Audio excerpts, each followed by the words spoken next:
Philadelphia, 1922.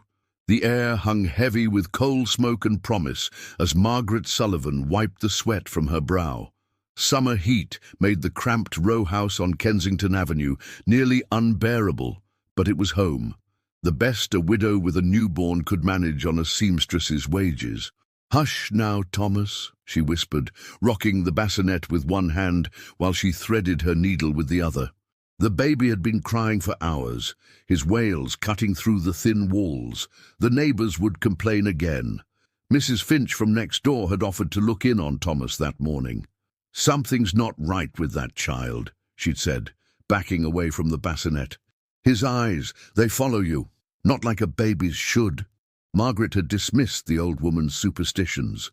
Irish immigrants like herself were used to such whispers, but as dusk settled and shadows lengthened across the wooden floor, doubt crept in like the evening chill.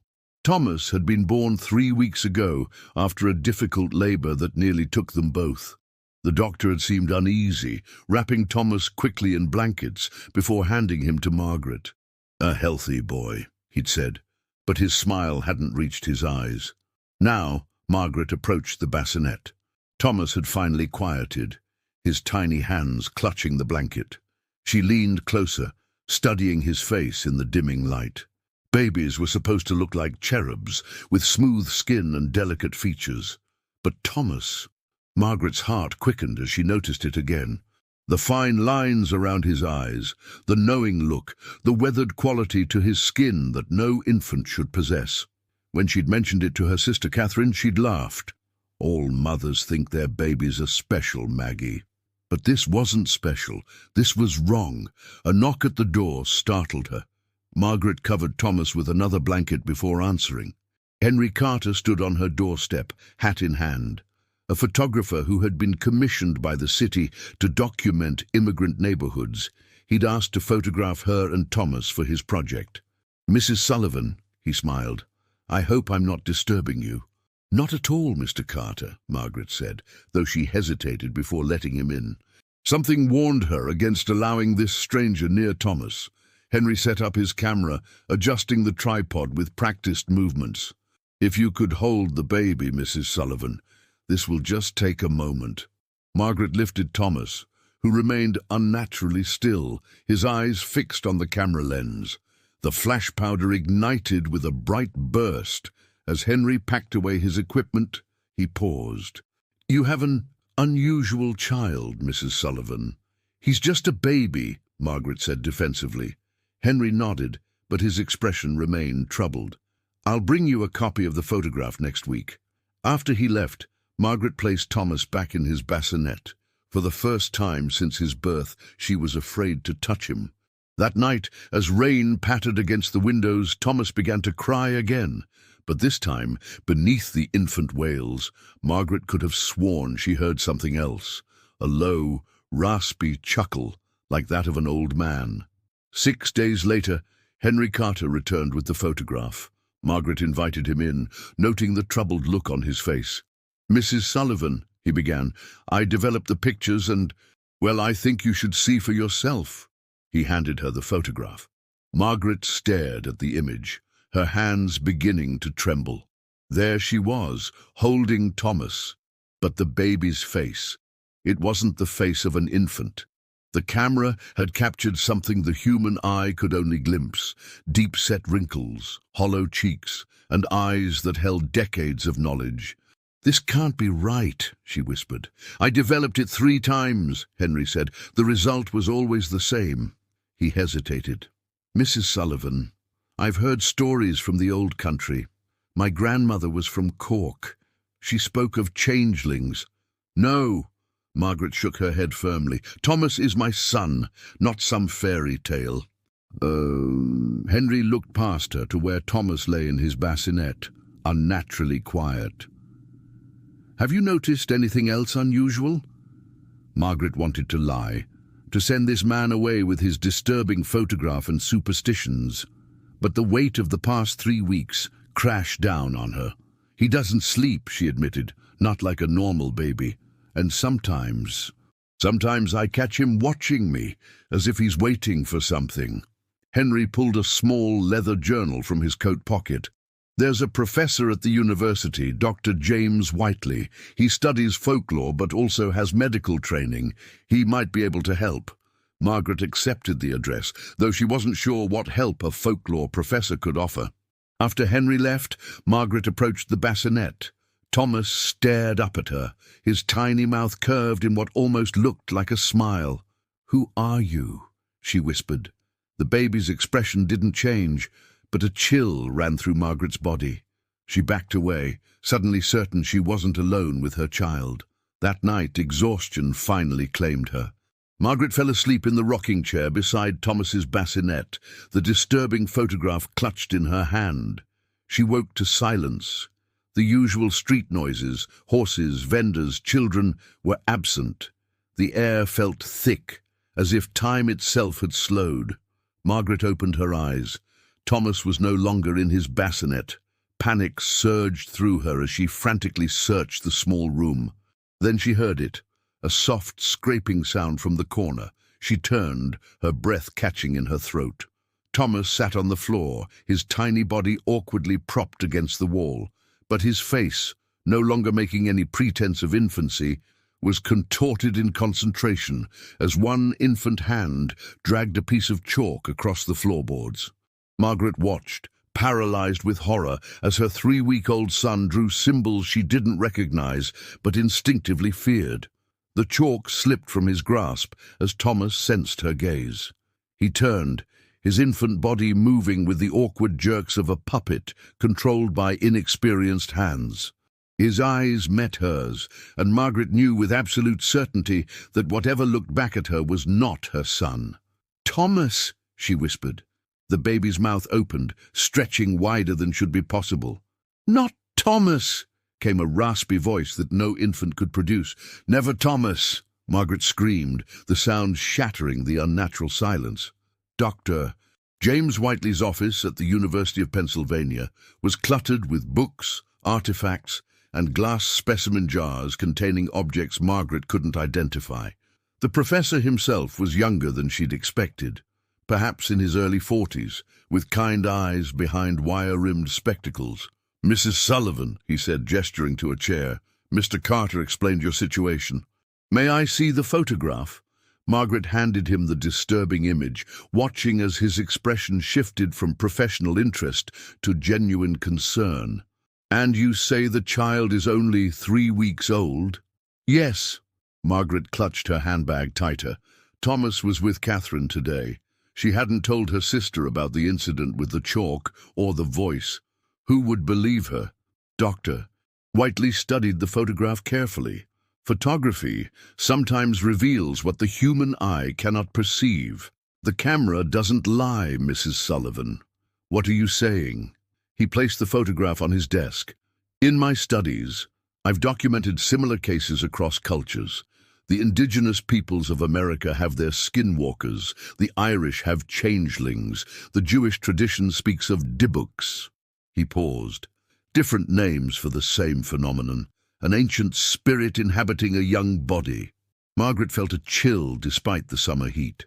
"You believe something is inside my son?" "I believe something may have taken your son's place," Dr. Whiteley said gently, "or perhaps inhabited his form before birth." "That's impossible," Margaret whispered, though the memory of Thomas's unnaturally articulated words echoed in her mind. Dr. Whiteley leaned forward. "Mrs. Sullivan, has Thomas displayed any abilities that an infant shouldn't possess? Movement, communication?" Margaret wanted to lie, to deny everything and return to a world where babies were just babies. But she needed help. "Last night," she began, her voice trembling, "I found him drawing symbols on the floor, and he spoke to me." Dr. Whiteley didn't look surprised. "What did he say?" "Not Thomas. Never Thomas." The professor removed his glasses, rubbing the bridge of his nose. "Mrs. Sullivan, what I'm about to suggest will sound extreme, but if what I suspect is true, you and others may be in danger." He opened a drawer and removed an old book bound in cracked leather. The pages were yellowed, covered in handwritten notes and diagrams, similar to what Thomas had drawn. This journal belonged to Dr. Edmund Clark, a colleague who encountered a similar case in Boston in 1897. He documented the progression of the condition. Margaret glanced at the open page, her blood turning cold at the illustrations of infants with elderly features. "What happened?" she asked. Dr. Whiteley's expression darkened. The entity grew stronger. By 6 weeks, it could fully control the infant's body. By 8 weeks, he closed the book. The family was found dead. The child was never located. Margaret stood abruptly. "I need to go." "Catherine is with Thomas." "Mrs. Sullivan," Dr. Whiteley caught her arm, "there are ways to determine if this entity is what I suspect, an ancient being called Old One in various texts. If it is, there might be a way to save your real son." "My real son?" Margaret repeated. "Yes, these entities don't destroy the infant's soul. They trap it, using the body as a vessel." He pressed a small silver medallion into her palm. "Place this near him. If he reacts with fear or anger, we'll know for certain." Outside, dark clouds gathered as Margaret hurried through the streets, the medallion burning like ice against her skin. Rain pounded against the windows of Catherine's small apartment on Pine Street. Margaret arrived breathless, her coat soaked through. "Maggie!" Catherine exclaimed. "You're drenched. Come in." Margaret scanned the room frantically. "Where's Thomas?" "Sleeping, finally," Catherine said, taking Margaret's wet coat. "He's been fussy all day. I was about to make tea." Margaret headed straight for the bedroom, where a small crib had been set up. Thomas lay there, looking deceptively normal, his tiny chest rising and falling with each breath. The silver medallion felt heavy in her pocket. With trembling fingers, Margaret withdrew it, Dr. Whiteley's warnings echoing in her mind. As she held the medallion over the crib, Thomas's eyes snapped open. For a moment he simply stared at the silver disc, his infant face unreadable. Then his features contorted in a mask of rage no baby should be capable of expressing. A low hiss escaped his lips as his tiny body arched away from the medallion. The temperature in the room plummeted, frost forming on the inside of the windows despite the summer heat. "What are you doing to him?" Catherine's voice came from the doorway. Margaret whirled around, hiding the medallion behind her back. "Catherine, I need to take Thomas home now." Catherine's eyes narrowed. "You're scaring me, Maggie. What's going on?" Before Margaret could answer, a crash from the crib drew their attention. Thomas was convulsing, his limbs jerking unnaturally. The wooden crib began to splinter as if under enormous pressure. "My God!" Catherine rushed forward, but Margaret grabbed her arm. "Don't touch him. He's having a fit. We need to help him." The convulsions stopped as suddenly as they had begun. Thomas lay still, his eyes closed. Catherine pushed past Margaret and lifted the baby, cradling him protectively. "What's wrong with you, Maggie? He's just a baby." "Catherine, please," Margaret begged. "You need to listen to me. That's not Thomas. Or at least not only Thomas." "You're talking nonsense," Catherine said, backing away. "You need rest. You haven't been right since James died." At the mention of Margaret's late husband, Thomas's eyes opened. A smile spread across his infant face as he stared directly at Margaret. "James," came the raspy voice from the baby's mouth. Catherine screamed, nearly dropping Thomas in shock. "What? How?" "He knows things he shouldn't," Margaret said, her voice steady despite her terror. "He does things no baby could do." Thomas's head turned toward Catherine with unnatural precision. "Catherine," the voice rasped. "Sweet Catherine, James loved you more, you know, before the accident, before Margaret." Catherine's face drained of color. "How could he know that?" "No one knew about James and me." "Because it's not Thomas speaking," Margaret whispered. "There's something inside him, something old." Lightning flashed outside, illuminating the room in stark white. In that instant, both women saw Thomas's face as the camera had captured it, ancient, cunning, and unmistakably evil. Catherine thrust the baby toward Margaret. "Take him!" she gasped. "Take him and go!" Margaret wrapped Thomas in a blanket, careful not to touch his skin. "I need your help, Catherine. There's a professor who thinks he can save the real Thomas. Catherine shook her head, backing away until she hit the wall. I can't, Maggie.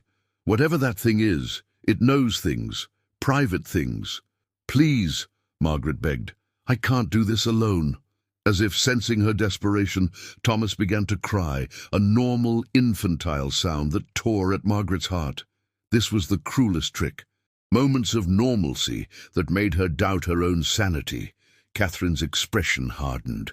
I'll get my coat. Outside, the storm had intensified. Rivers of water rushed along the gutters as the two women made their way through the deserted streets. Thomas unnaturally quiet in Margaret's arms.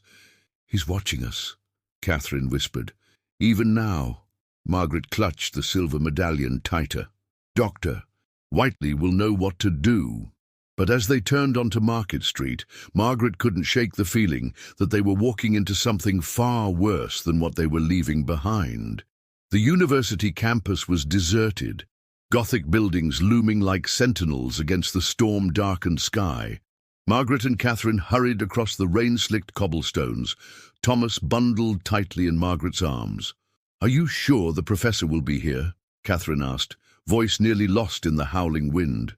He said he'd wait, Margaret replied, though doubt gnawed at her. What if Dr. Whiteley had changed his mind? What if this was all a terrible mistake?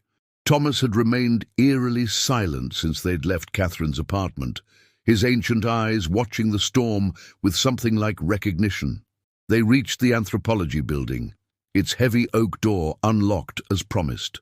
Inside, the corridor was dark, save for a sliver of light escaping from beneath Dr. Whiteley's office door. James? Margaret called out, using the professor's first name without thinking. At the sound, Thomas stirred in her arms. A small, wrinkled hand escaped the blanket, reaching toward the light with unmistakable purpose. The office door creaked open. Dr. Whiteley stood framed in the doorway, his face grave. You came, he said, stepping aside to let them enter. And I see you've brought help. My sister Catherine, Margaret said. She heard him speak. Dr. Whiteley nodded grimly. Then she's witnessed enough to believe. He locked the door behind them. We can't risk interruptions. The office had been transformed since Margaret's visit earlier that day. Books and papers had been cleared from the large oak desk, replaced by an arrangement of strange objects. Candles, a small silver bowl, vials of coloured powders, and at the centre a circle drawn in what looked like chalk, but gleamed with an inner light. Place him in the circle, Dr. Whiteley instructed. Margaret hesitated. What exactly will this do? If I'm right about what we're dealing with, this ritual will separate the entity from your son. It's an ancient rite, documented in various forms across cultures. He picked up one of the vials. This won't harm Thomas. It will free him. Catherine gripped Margaret's arm. Are you sure about this, Maggie? No, Margaret thought. She wasn't sure of anything anymore, but the alternative, leaving her son trapped inside his own body while some ancient evil puppeteered him, was unthinkable. Slowly, she placed Thomas in the center of the glowing circle. The baby remained unnaturally still, his eyes tracking Dr. Whiteley's movements as the professor arranged the candles and opened a leather-bound book. Whatever happens, Dr. Whiteley warned, don't break the circle, don't reach for him no matter what you see or hear. Margaret and Catherine stepped back as Dr. Whiteley began to recite words in a language Margaret didn't recognize. The candles flared to life without being lit, their flames an unnatural blue. Thomas's body went rigid. His eyes, suddenly too large for his infant face, rolled back to show only whites. What's happening to him? Catherine gasped. The entity is reacting to the ritual, Dr. Whiteley said between incantations. It knows what we're attempting. The temperature in the room plunged. Frost formed on the windows, spreading in intricate patterns that mimicked the symbols Thomas had drawn on Margaret's floor. Then Thomas began to change. His skin seemed to ripple, features shifting between those of an infant and something ancient, withered. A sound emerged from his throat, not a cry, but a low, multi-toned hum that made Margaret's teeth ache. "It's fighting," Dr. Whiteley said, his voice strained. "The separation is beginning." The humming grew louder, resolving into words in that same unknown language. Dr. Whiteley's face paled. "What's it saying?" Margaret demanded. "It knows me," the professor whispered. "It says we've met before." The candle flames shot higher, casting grotesque shadows on the walls. Thomas's body levitated slightly above the circle, suspended as if by invisible strings. "James Whiteley," the voice from Thomas rasped, now in perfect English. "Still seeking redemption for Boston? For what you allowed Edmund Clark to do?" Dr. Whiteley's hands shook, but he continued the ritual, his voice gaining strength. "You have no power here, old one. Release the child." A laugh bubbled from Thomas's infant mouth, the sound of ancient glass shattering. "The child is mine now, as all children born in sorrow are mine." Margaret stepped forward. "No, Thomas is mine." The entity's attention shifted to her, Thomas's head turning at an impossible angle. "Margaret Sullivan, so much grief in your heart. For James. For the child you thought would replace him. Don't listen," Dr. Whiteley warned. "It twists truths to wound you." But the entity continued, its voice insinuating itself into Margaret's mind. "Your husband didn't die by accident. Ask your sister what really happened that night." Margaret's eyes darted to Catherine, who had gone deathly pale. "Maggie, don't—" "You knew," Margaret whispered, the revelation hitting her like a physical blow. "You knew he was going to leave that night." The entity's laughter filled the room as cracks appeared in the glowing circle.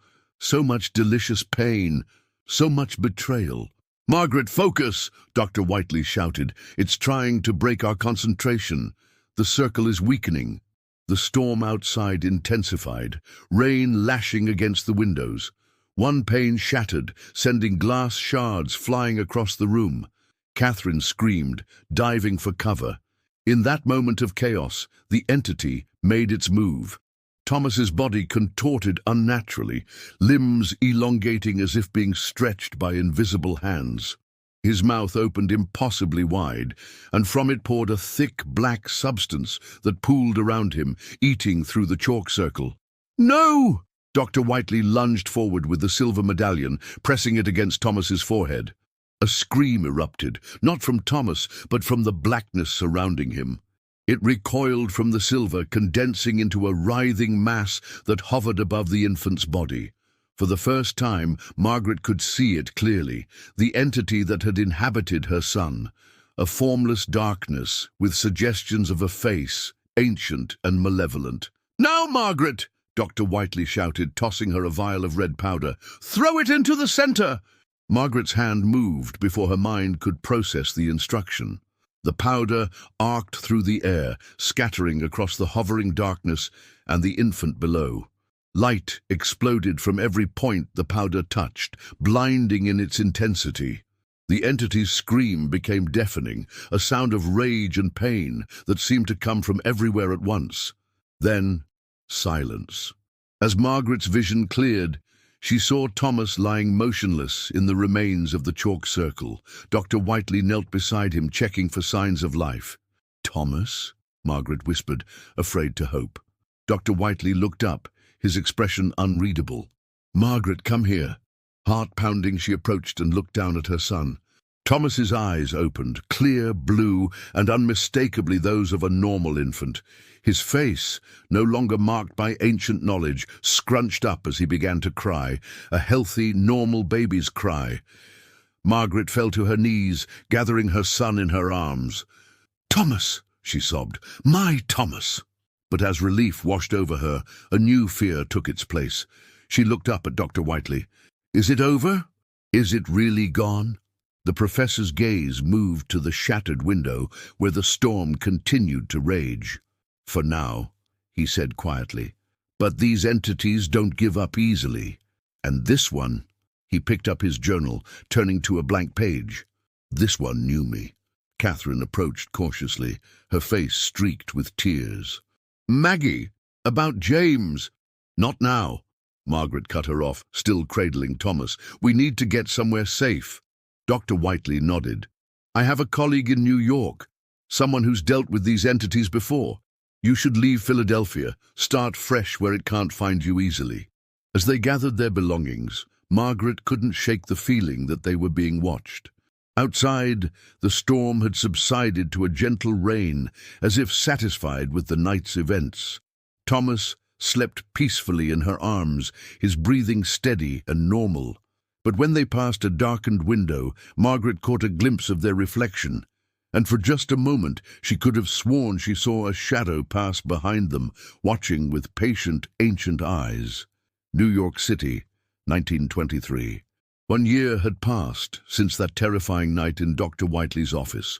The clock on Margaret's mantelpiece chimed midnight as she finished stitching a christening gown for Mrs. Abernathy down the street.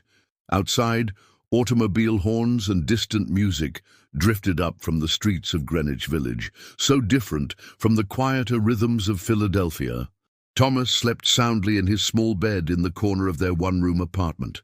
At 15 months, he was the picture of normal childhood development, walking, babbling simple words, his face rosy and innocent. Whatever dark presence had inhabited him seemed long gone, exorcised by Dr. Whiteley's ritual. Margaret allowed herself a small smile as she put away her sewing. They had survived. They had escaped.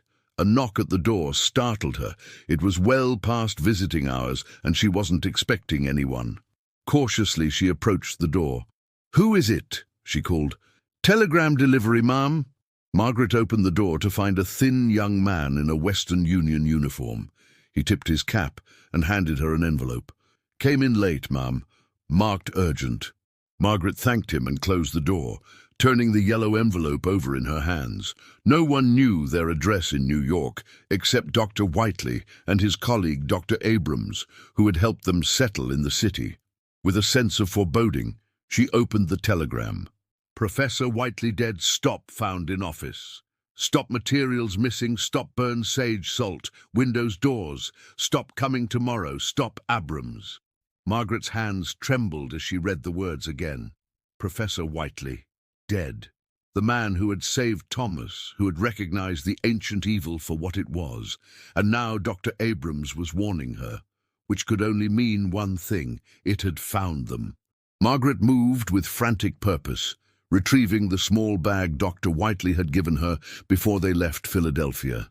Inside were protective herbs, salt blessed by 3 different faiths, and the silver medallion that had helped separate the entity from Thomas. She worked methodically, lining the windows and door with salt, burning sage in the 4 corners of the room. All the while, Thomas slept peacefully, unaware of the danger. As she finished the protective circle, a memory surfaced. Dr. Whiteley's voice on that stormy night. "These entities don't give up easily." What if the precautions weren't enough? What if Dr. Abrams couldn't reach them in time? Margaret sat beside Thomas's bed, watching his chest rise and fall with each breath. She would not lose him again, not to this thing that had already taken so much. As the night deepened, exhaustion pulled at her. Despite her determination to keep watch, Margaret's eyes grew heavy. Just for a moment, she told herself, as she rested her head on the edge of Thomas's bed. Just for a moment. A cold draft woke her. Margaret's eyes snapped open, instantly alert. The candles had blown out, plunging the room into darkness. Outside, the city sounds had fallen silent, as if New York itself were holding its breath. The salt line by the window was broken, grains scattered as if swept aside by an invisible hand. "No," Margaret whispered, reaching for Thomas. His bed was empty. Panic seized her as she scrambled to her feet. "Thomas?" she called, her voice echoing in the small apartment. "Thomas, where are you?" A soft giggle came from the shadows near the door. Relief flooded through Margaret as she moved toward the sound. "Thomas, come here right now. You shouldn't be out of bed." The giggle came again, but something about it raised the hairs on the back of Margaret's neck. It wasn't the laugh of a 15-month-old child. It was knowing, sardonic, old. "Thomas?" Her voice wavered. A match flared in the darkness, illuminating Thomas's small face. But the expression wasn't that of her son. The eyes that reflected the matchlight were ancient, filled with malice. "Not Thomas," came the familiar raspy voice. "Never, Thomas." The match dropped from his tiny fingers, landing on the floor where the salt line had been. Instead of going out, the flame spread unnaturally, following the path where protection had once been laid. Margaret lunged forward, but an invisible force held her back. She could only watch as her son's body moved with unnatural grace toward the door. "You can't have him," Margaret cried. "We defeated you." Thomas's head tilted at an odd angle. Defeated. The word held centuries of amusement. "You merely delayed the inevitable, Margaret Sullivan. Your Professor Whiteley knew that. He tried to hide you both, but his notes led me straight to you." "Dr. Abrams is coming," Margaret said desperately. "He'll stop you again." Abrams. Thomas's face twisted in a smile no child should be capable of. "Poor Margaret. There is no Dr. Abrams. There never was." "Just another mask for me to wear, another way to find you." Horror washed over Margaret as the implication sank in. The telegram, the warning, all part of the entity's game. "What do you want?" she whispered. "What I've always wanted." Thomas's small hand reached for the doorknob. "A vessel, a way into your world. Children are ideal, so malleable, so trusting."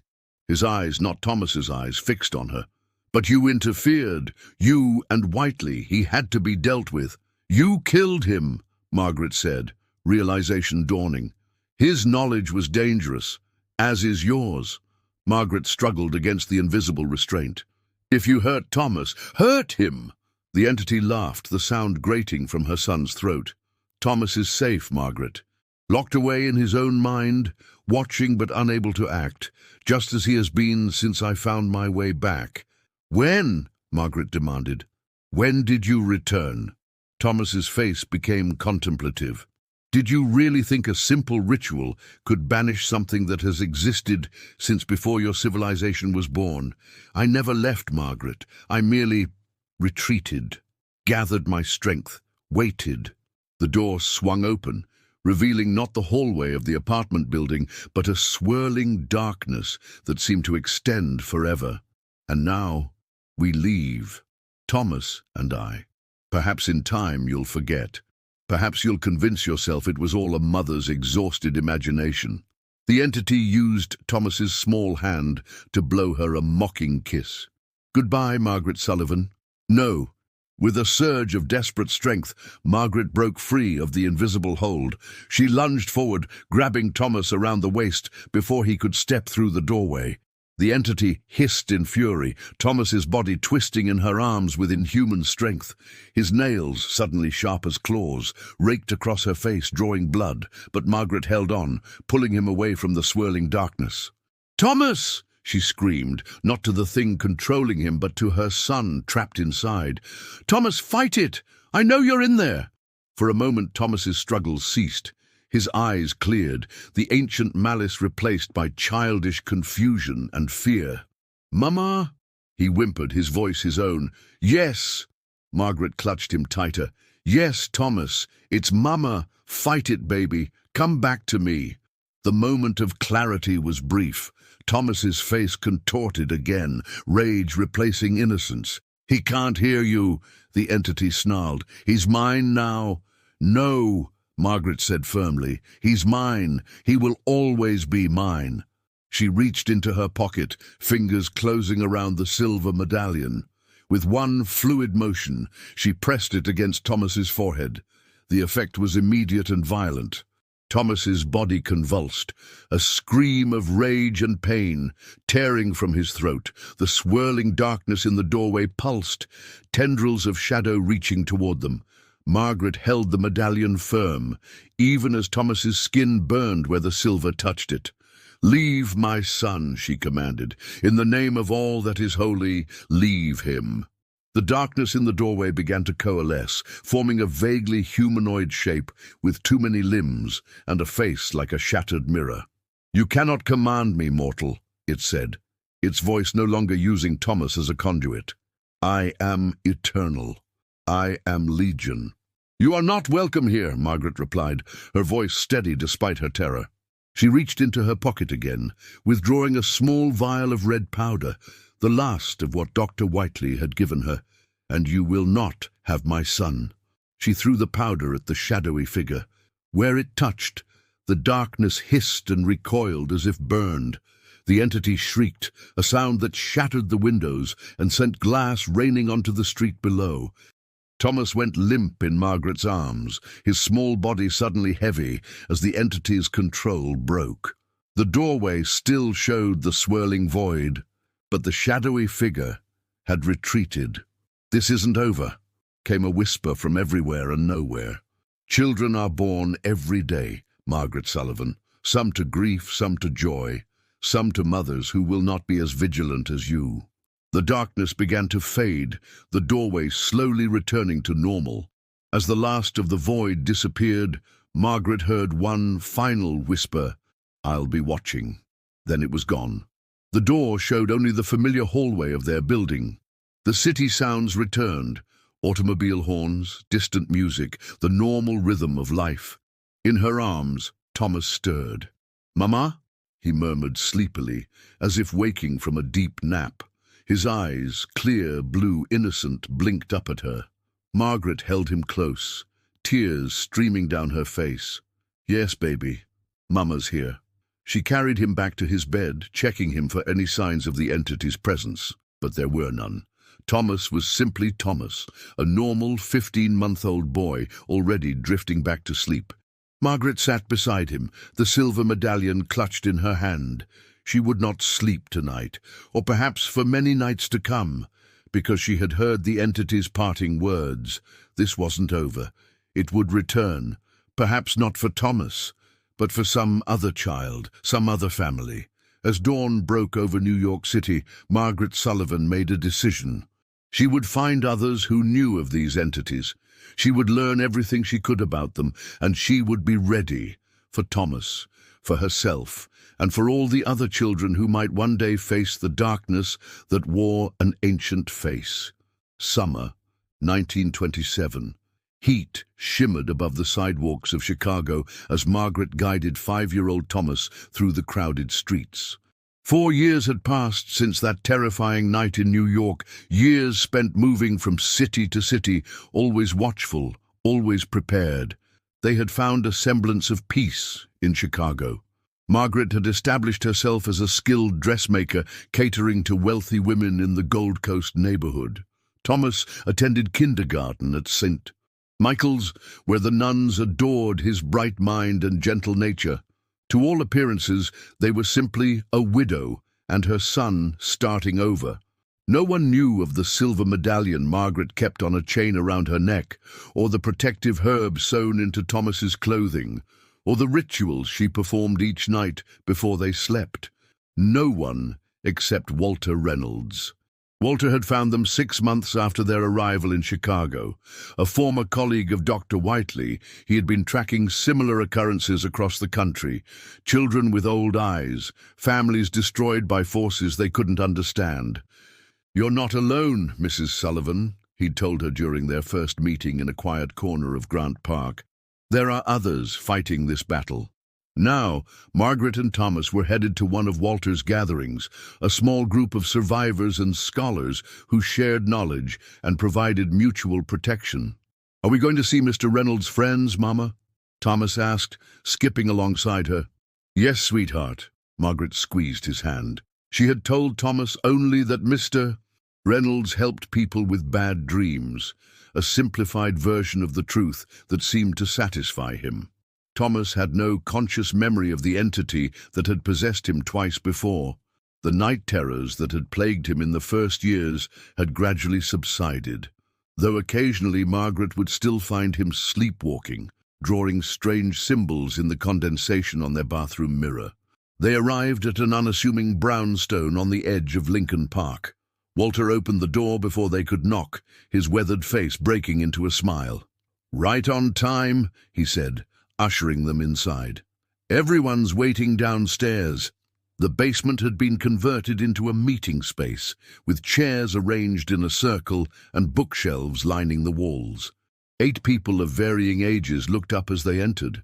Margaret recognized some from previous gatherings: Sarah Goldstein, whose twin brother had been taken; Father Merrin, who had performed exorcisms in parishes across the Midwest; Dr. Liu, whose research into ancient Taoist protection rituals had saved dozens of children.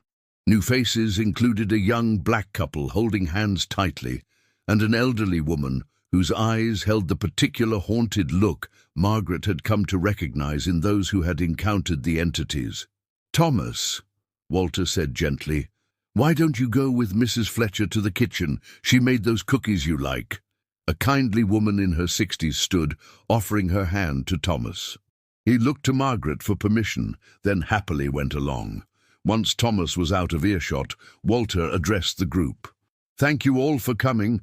For our new friends, we share information freely here. What affects one affects all." He gestured to the young couple. "James and Ruth Henderson lost their daughter 3 months ago in New Orleans. Not to death, to something that returned her changed." James Henderson cleared his throat. "Bessie was just 2. One night she had a fever that wouldn't break. The next morning she was different. Started speaking in full sentences. Knew things she couldn't possibly know." His voice broke. "The local church said she was possessed. Tried an exorcism that nearly killed her." Ruth wiped away tears. "We took her and ran. Someone told us about Mr. Reynolds, said he might help." Margaret felt a familiar chill. "Where is your daughter now?" "With my mother," Ruth answered. She doesn't believe us. Thinks we're overreacting to a child's precociousness." Walter nodded grimly. "Classic signs, but there's hope." Margaret's son Thomas was twice inhabited by one of these entities, and twice freed.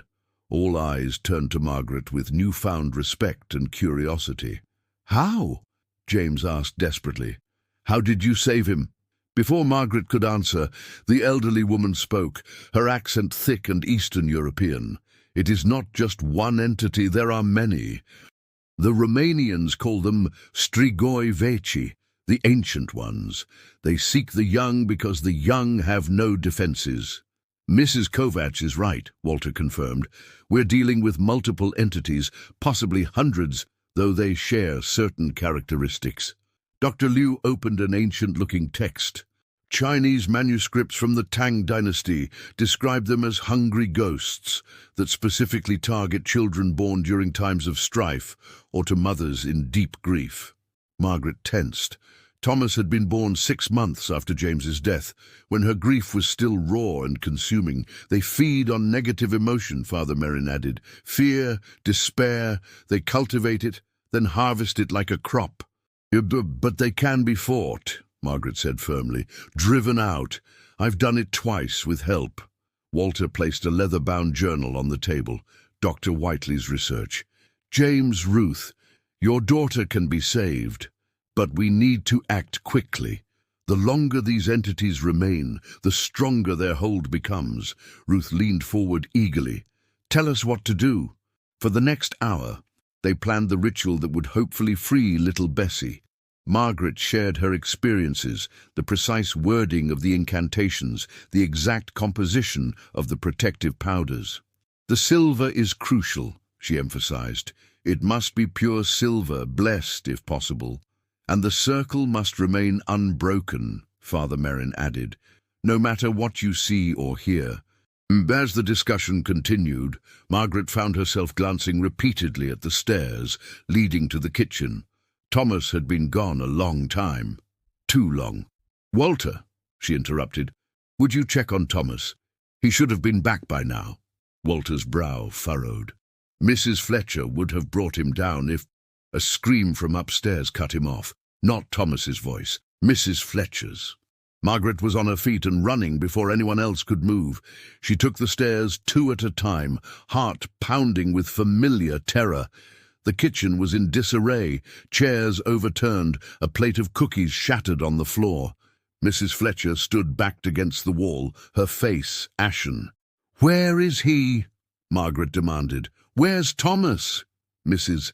Fletcher pointed a trembling finger toward the back door, which stood open to the alley behind the house. He was fine 1 minute. Then he went rigid. His eyes, they changed. He said, They're coming for the girl. And then he just walked out. I tried to stop him, but it was like trying to hold back a grown man. Walter appeared beside Margaret, followed by the others. When? Just minutes ago, Mrs. Fletcher whispered. I'm so sorry, I didn't... But Margaret was already moving, charging through the back door into the alley. Thomas, she screamed, scanning the narrow passage. Empty. James and Ruth exchanged horrified glances. Bessie, Ruth gasped, if what he said is true... We need to split up, Walter commanded. Father Merrin, take Dr. Lou and the Hendersons to their daughter. The rest of us will find Thomas. Margaret clutched the silver medallion around her neck. No, she said with quiet authority. The Hendersons come with me. If Thomas has been taken again, he's been taken for a reason, to lead us to Bessie. They want both children. For what purpose? Sarah Goldstein asked, her voice shaking. Mrs. Kovach answered, her eyes distant. 2 vessels, 2 doors. They are attempting something new. Understanding dawned on Walter's face. A permanent crossing, not just possession, but manifestation. We have to hurry, Margaret urged.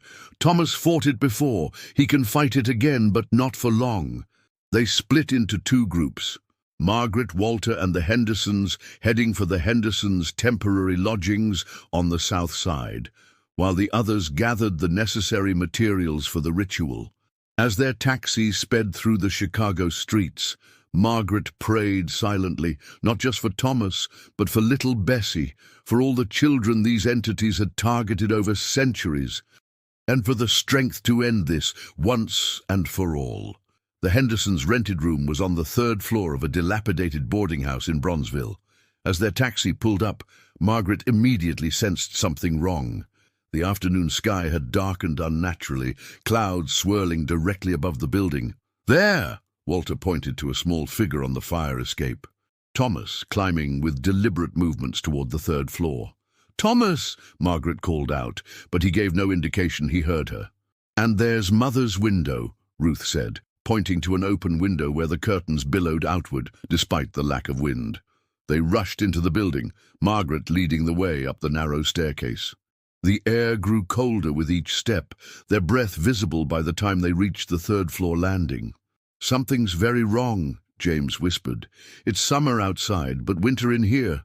Walter withdrew a small vial of clear liquid from his pocket. Holy water, he explained, sprinkling it on the door to Mrs. Henderson's room. The droplets froze instantly on contact. Margaret placed her hand on the doorknob, then recoiled as intense cold burned her palm. We need protection, she said, turning to Walter. He nodded, producing small pouches of herbs for each of them. Keep these close. They won't stop the entities, but they'll slow their influence. With a deep breath, Margaret pushed the door open. The scene inside defied natural explanation. Mrs. Henderson lay unconscious on the floor near the door. In the center of the room, Thomas and a small girl, presumably Bessie, stood facing each other, holding hands. Their eyes were completely black, their skin ashen, as if all color had been leached away. Between them, the air rippled and tore, revealing glimpses of a world that should not exist, a landscape of twisted spires and skies the color of bruises. "Oh, God!" Ruth moaned. "Bessie!" Neither child responded. Around them, objects floated mid-air, books, toys, a clock, orbiting slowly as if gravity had been suspended. "What are they doing?" James asked, his voice barely audible. "Creating a doorway," Walter replied grimly. "A permanent one." Margaret stepped forward carefully. "Thomas," she called, her voice steady despite her terror. "Thomas, I know you can hear me. You need to let go of her hand." Thomas's head turned toward her, with the unnatural precision she remembered all too well. "Mother," he said, but the voice wasn't his. It contained multiple tones, as if several entities spoke through him simultaneously. "You're just in time to witness the culmination of centuries of work. Let the children go," Walter demanded. "They're innocent." Bessie's face twisted in a smile no child should wear. "Innocence is precisely what makes them perfect, pure vessels, uncorrupted by your world's limitations." The tear in reality widened, cold wind howling through it. Margaret caught glimpses of movement on the other side, shapes that hurt her eyes to look upon directly. "The others are coming," Ruth said suddenly, "with the ritual materials. I can hear them on the stairs." Bessie laughed, a sound like breaking glass. "Your rituals worked before, because we allowed them to. Small sacrifices to maintain our patience. But the time for patience has ended." The floating objects began to spin faster, becoming dangerous projectiles. A book flew at Margaret's head. She barely dodged it. "What do you want?" she cried. "Why our children?" "Because they are the future," Thomas replied, his voice overlapping with Bessie's in perfect unison. "And whoever controls the future controls everything." The door burst open behind them as Father Merrin, Dr. Liu, Sarah Goldstein and Mrs. Kovacs rushed in, arms laden with ritual components. "Quickly," Father Merrin commanded. "Form the circle around them." They moved with practiced efficiency, pouring salt and iron filings in a circle around the children while Dr. Liu prepared the silver bowl for the ritual. The entity's reaction was immediate and violent. The floating objects crashed to the floor as an invisible force slammed everyone against the walls. Only Margaret, protected by the silver medallion around her neck, remained standing. "You persist in your defiance," the voices hissed through both children, "even knowing you cannot win." Margaret took a step forward, then another, fighting against the pressure trying to hold her back. "I will not abandon my son. Not to you. Not to anything. Your son." Bessie's mouth curved in a cruel smile. "Tell her, Thomas. Tell your mother what you remember." Thomas's black eyes fixed on Margaret. "I remember everything, Mother. Every moment of possession. Every thought they shared through me." His voice changed, becoming more his own, though still influenced. "I remember the night in New York. I remember Philadelphia. I remember being trapped inside while they used my body." Margaret's heart clenched. "Thomas? And I remember," he continued, his voice breaking, "how it felt when they left.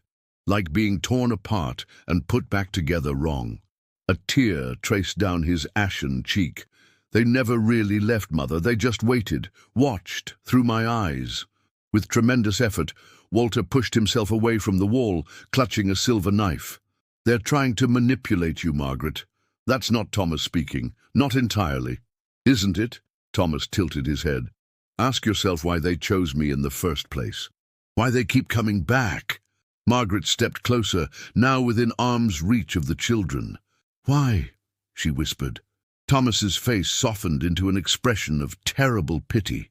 "Because of you, Mother. Your grief made me vulnerable. Your guilt over Father's death. Your secret relief when you thought I might not survive birth." Margaret gasped as if struck. It was true. In her darkest moment, overwhelmed by grief and fear, she had wished for release from the burden of impending motherhood. "You opened the door," Thomas said. "You invited them in." "No." Margaret shook her head. "That's not true. I loved you. I've always loved you." "Love and fear can exist side by side," Bessie interjected, her voice ancient with knowledge no child should possess. "As can love and resentment. The contradictions of human emotion are what make you such perfect hosts." The tear in reality pulsed, widening further. Through it, Margaret could now clearly see figures approaching, humanoid but wrong, their proportions distorted, their movements jerky and unnatural. "They're coming through!" Dr. Liu shouted, struggling against the force pinning him to the wall. "The salt circle, it needs to be completed." Margaret looked down. She stood at the exact point where the circle remained open. All she needed to do was pour the remaining salt to close it. But Thomas still held Bessie's hand, both of them standing at the center of the almost complete circle. If she closed it now, they would be trapped with the ritual components and the entities controlling them. "You'll have to choose, Mother," Thomas said softly. "Close the circle and risk destroying me along with them, or let them through." "They're lying," Walter gasped. "The ritual won't harm the children, only the entities." "Are you certain?" Thomas challenged. Ask Dr. Whiteley. Oh, wait, he's dead because his last ritual failed. Margaret's hand trembled as she clutched the pouch of salt. She had come so far, fought so hard. Could she risk Thomas now? Margaret, Mrs. Kovacs called weakly from where she was pinned. Remember what I told you. There are many entities, but the children, there is only one Thomas, one Bessie. Understanding bloomed in Margaret's mind. These entities existed in plurality, but her son was singular, irreplaceable. She met Thomas's black eyes. I know my son is still in there, and I know he's strong enough to fight. With a swift movement, she emptied the salt, completing the circle. The effect was instantaneous. The pressure holding everyone against the walls vanished. The tear in reality shuddered, its edges becoming unstable. Now! Father Merrin shouted. The ritual! Doctor!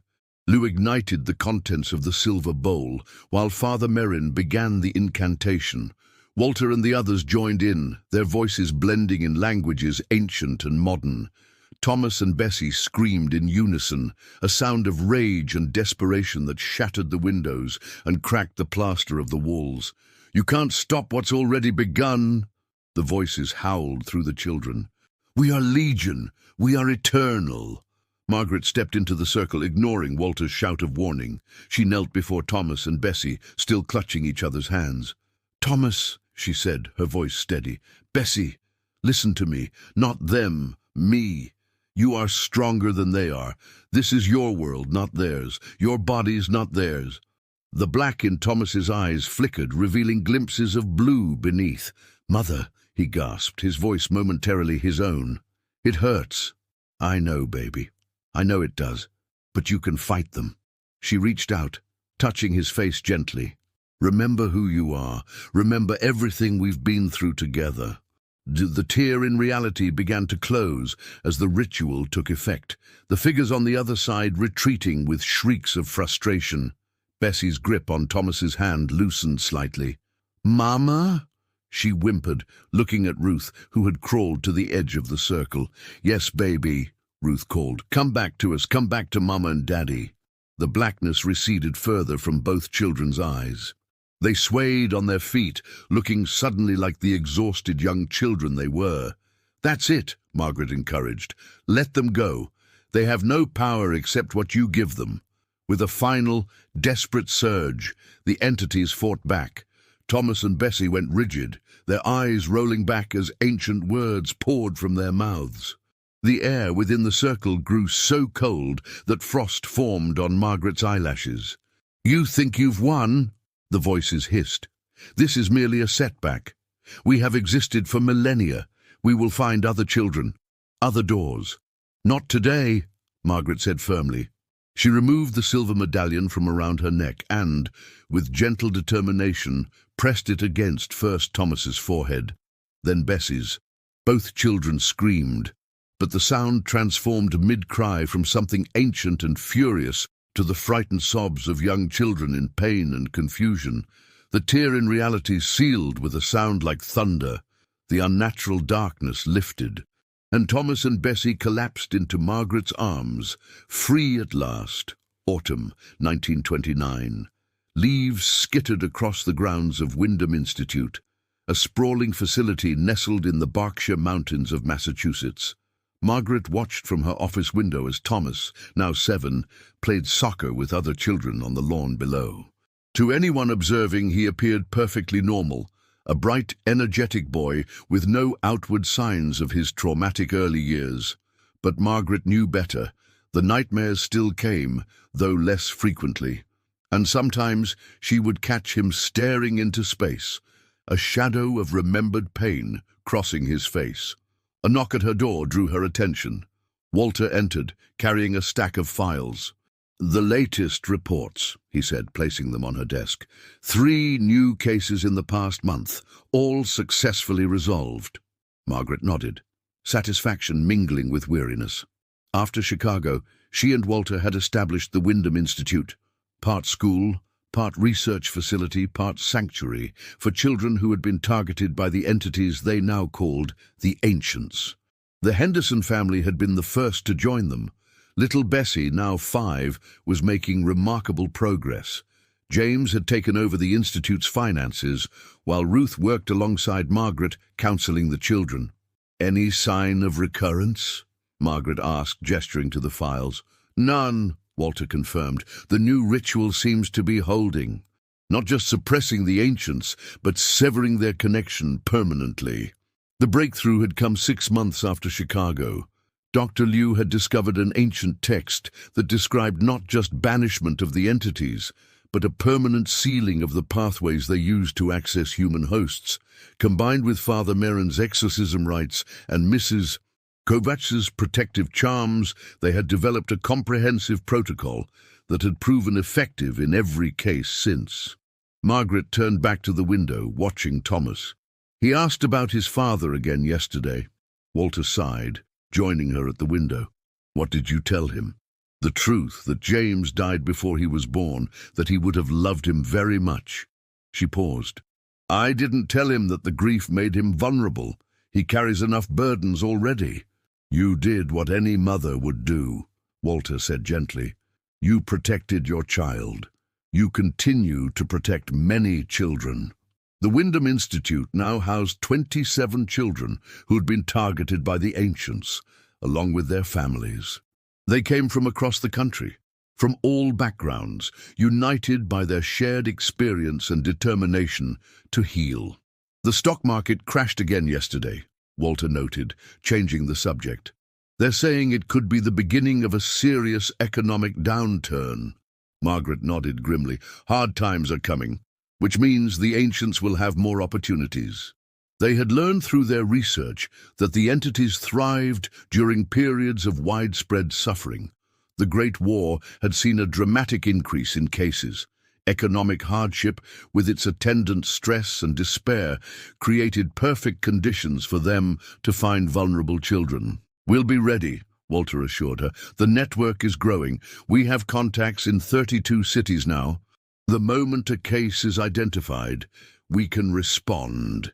A commotion on the lawn drew their attention. Thomas had fallen during the soccer game, his knee bleeding through his torn trousers. As they watched, he got up, brushed himself off, and rejoined the game with a determined expression. "He's strong," Walter observed, "stronger than anyone knows." "Yes," Margaret agreed, pride swelling in her chest. "He is."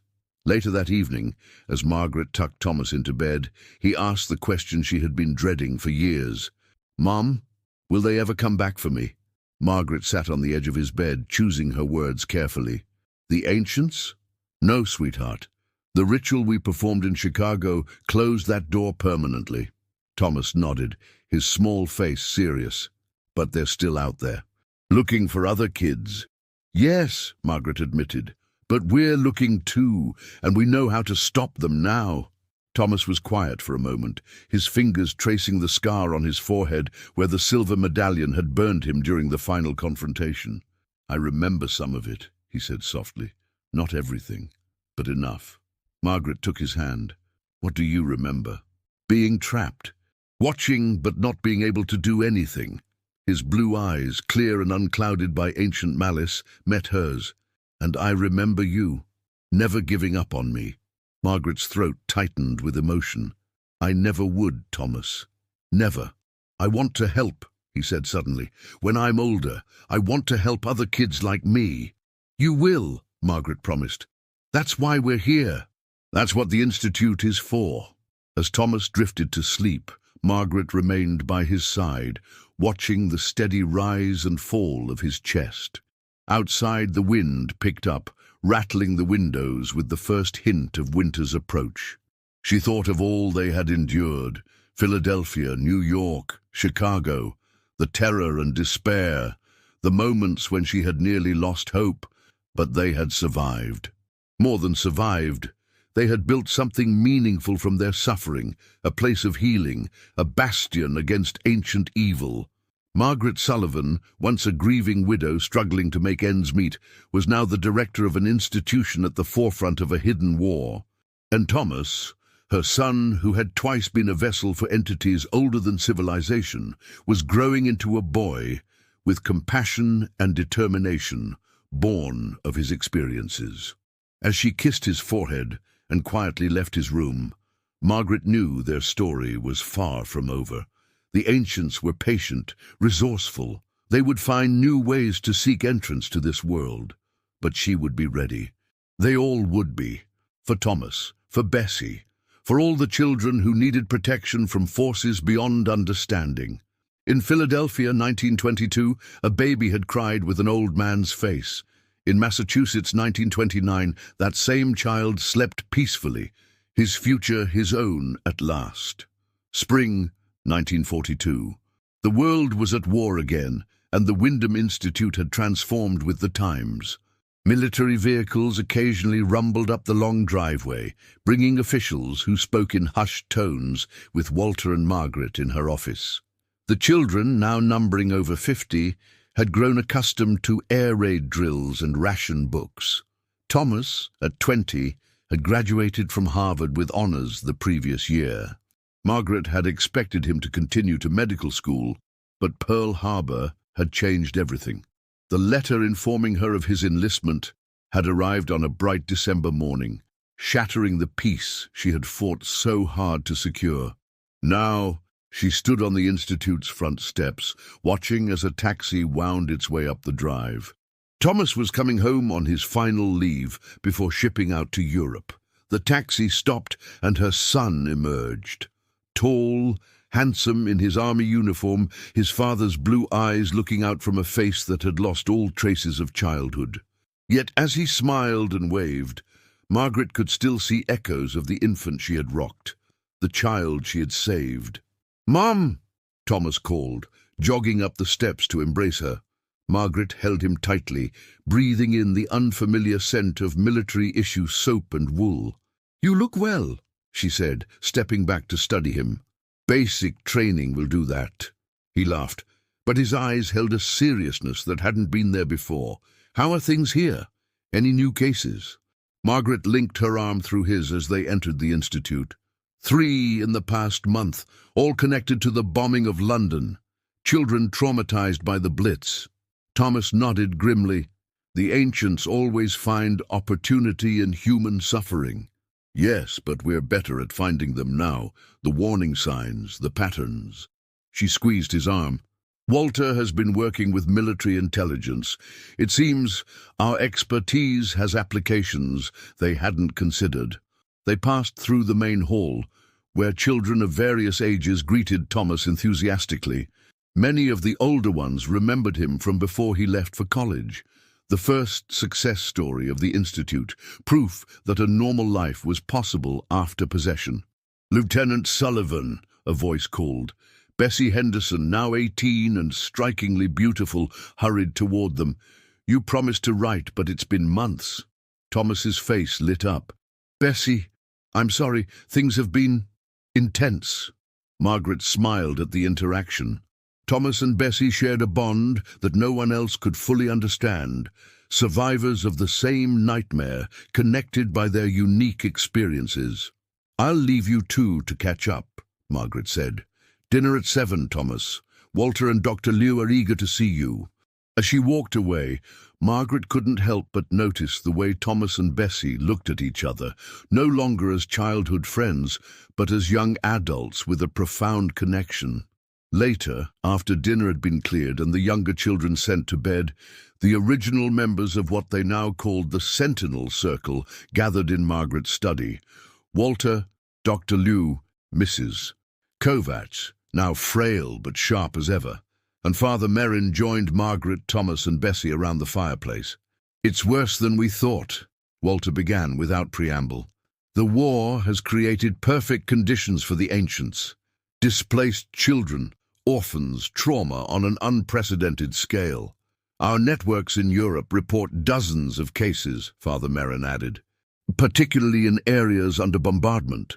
Thomas leaned forward. "That's why I requested this assignment. The OSS is interested in our work." "The Office of Strategic Services?" Dr. Liu raised an eyebrow.